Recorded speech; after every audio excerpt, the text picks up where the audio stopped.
So I never actually played any of the past Ollie Ollie games, and I got the chance to play a preview version of Ollie Ollie World, and man, am I really regretting not trying these games sooner. So, full disclosure, this is a sponsored video, and I, of course, got access to Ollie Ollie World through a copy gifted by Private Division. I played specifically the PS5 version of the game, although it is available on a number of different platforms, including the Xbox Series X and S, Xbox One, PS4, Switch, and PC. One thing I do want to mention too, by the way, as part of the full disclosure, is that yes, this is a sponsored video, but I only agreed to do it if I got a chance to play the game first and then move forward if I enjoyed it. And yeah, I really liked it. If you've watched the channel for a while, one of the games I reference every now and then is one that I would love to see come back in some form as SSX. Not because I specifically love snowboarding, but because I really love the concept of trick-focused games with great soundtracks that are just a lot of fun to play to me. I enjoy trying to beat my own high score, get better at the game, so on and so forth. And Ollie Ollie World taps into that feeling really well. Now, this isn't a full review. As part of the preview, I was only playing the first 3 areas out of the game and messed around with a bunch of different mechanics, so there is a lot of other game left still to talk about, but I really just want to share my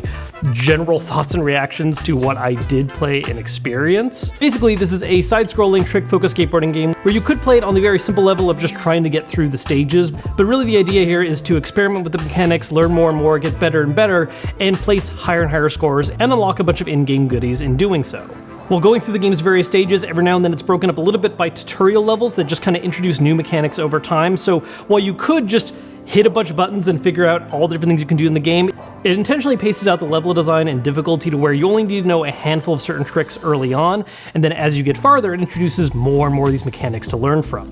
The most basic way of pulling off tricks is to push the left stick in a different direction, and that will perform one of a couple different basic moves, but if you want to get fancy, you start doing things like doing circular inputs on the left stick. You can hold the right stick while in the air to do things like grabbing the end of your board. You can use the trigger buttons to spin around. To be honest, trying to do all these things at once right away from the start can be a little overwhelming. It's not the most super intuitive thing right off the bat, which is part of the reason why, again, I really like the fact that it was very paced out at the start, because it lets you get comfortable with one specific type of trick or one specific kind of thing, and then you can get to the point where it's like, okay, I'm going to be hitting the left stick, followed by the right stick, then the triggers, then this, doing all this at once, and it just really makes sure that you get comfortable with it at your own pace. Now, the core gameplay is fun, but honestly, I think the thing about this game that has really appealed to me is a combination of its reward system and, to simply put it, vibe. The reward system is a very straightforward kind of carrot approach to making you want to get better at the game. There are a lot of different shirts, hoodies, pants, shoes, helmets. Of course, I wore a beanie most of the time, but I also swapped that on occasion because I also got a turtle named Jeff I could wear on my head, and how am I not going to use that option? And obviously, you can also customize your skateboard as well. There's a bunch of options made available right at the start of the games, so you can make a character that feels right to you immediately, but then there are so many more things you can unlock by playing through levels, some of which are rewarded by just playing the level as good as you can and get a high score. Others are accomplished by doing a bunch of different specific tasks, like try to avoid hitting these inflatable objects or do this specific kind of trick at these moments. And so again, they gave me reasons to practice certain specific kind of tricks and ultimately open up a lot more customization options for my character. Again, the game on its own is fun, but the customization options and the way that you can go about unlocking them, I think really helps give players a little bit more of a specific goal they're trying to aim for instead of just trying to one-up high scores. Because once you're really into the game, yeah, one-upping your own high score is a great feeling, but sometimes you just need that little extra opening push of something to aim for that is a tangible, immediate reward. Now, so the other thing I talked about vibe, first off, visually the game looks great, but the thing that I really absolutely love, and this is actually my favorite part of the game,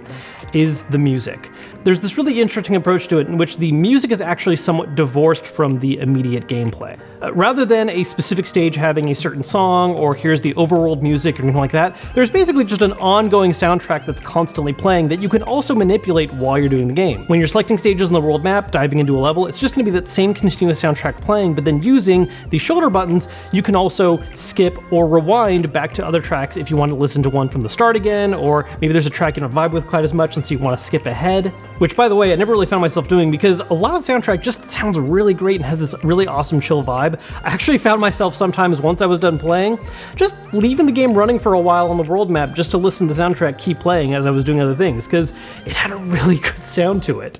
Visually, each of the game's kind of main settings have very distinct styles and also specific mechanics. As you get through each world, you're going to be introduced to more mechanics and kind of specific obstacles and things you're going to have to deal with. And eventually they get very complex. The first couple levels are very simple and straightforward. It's basically just, hey, make it from start to finish. Eventually there are levels that'll offer alternate pathing, and then eventually you get to levels where not only there are alternate paths, but there's alternate paths that loop back into the same path to give you even more points, or loop back into another alternate path, and just branch out in all these kind of really fun, wild ways. Like I said at the top end of this video, this game is planned for a bunch of different systems. Personally, even though I've been enjoying the PS5 version, I actually see myself re-picking it up for the Switch because the idea of having this to go on handheld just is really appealing to me. One thing about the PS5 version I will say that I appreciate though, is I really enjoy games that embrace the kind of gimmickiness of what the DualSense controller can do. And for this game, it makes use of the onboard speaker for handling all of the skateboarding sound effects. So your TV, speakers, whatever, are going to be handling the music for the game, which again, awesome, has this very chill vibe, while your controller is the thing that's pumping out all the sounds of wheels rolling, jumping up, all that kind of stuff.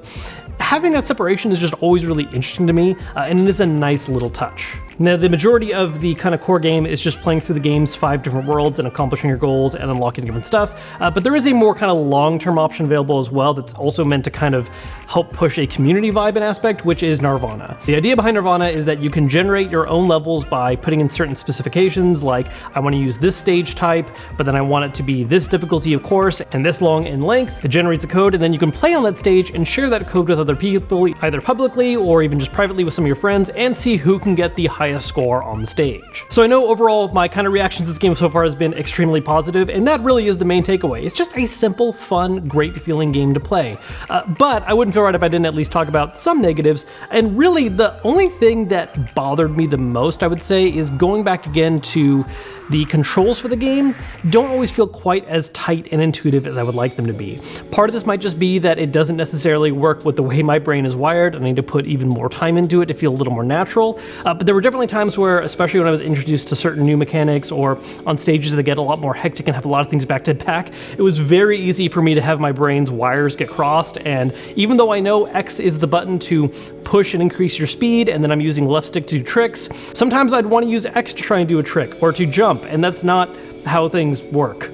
I think after just the course of having so many video games using X as a jump button, swapping over to using the left stick to jump up and do a trick just doesn't come quite as innately as I wish it would. Again, this is not a full review because as part of the preview, I was only able to really play and focus on the first couple worlds in the game, but based on at least the trajectory from that and just the fun that I've had so far, and again, just the music that I've fallen in love with, this is just a really chill, fun game to play, whether you want something to kind of kill time with and do a couple levels, or if you are the type to get really focused on wanting to get high scores and doing the best you can, there's a lot of motivation in this game to push you to improve your skills. If you want to learn more about the game, I do have a link down below in the description to their main website. Again, it is coming out on basically every major platform there is right now: PS4, PS5, Xbox One, Xbox Series systems, Switch, PC, and we'll be releasing in just a couple weeks on February 8th. As always, guys, thank you so much for watching the video. If you enjoyed it, make sure to like and subscribe. If you hated it, let me know with a dislike, and I will see you guys later.